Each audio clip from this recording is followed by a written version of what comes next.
Sounds like Salieri was getting ready to make his move. Working up to it, maybe. But then, Prohibition ended. And the bootlegging business got knocked on its ass. Oh, that fighting over booze meant next to nothing. It took us a few years to recover. But when we did bounce back, boy, it was something. We took what dough we had from the moonshine and Canadian whiskey and invested it into new rackets. Some of them even legal.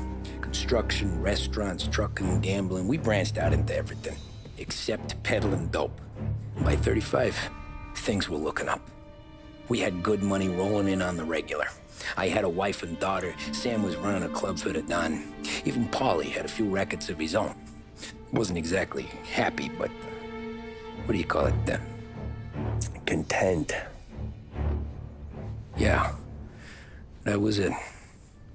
And Salieri, he finally starts talking about getting out of Morello's shadow.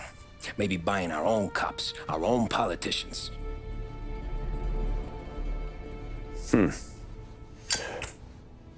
That's interesting. You think Salieri was sourcing highbinders in 34? Maybe. Why? Well, a few years back, the Vice Squad got a judge on solicitation of a minor.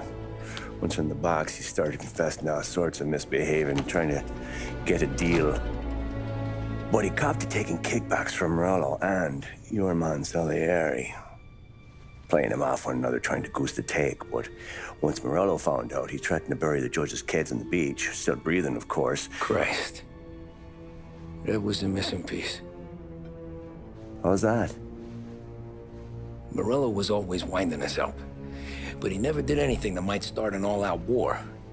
Learning Salieri was building his own bench must have finally tipped his scales. Because in 35, he hit us with both barrels.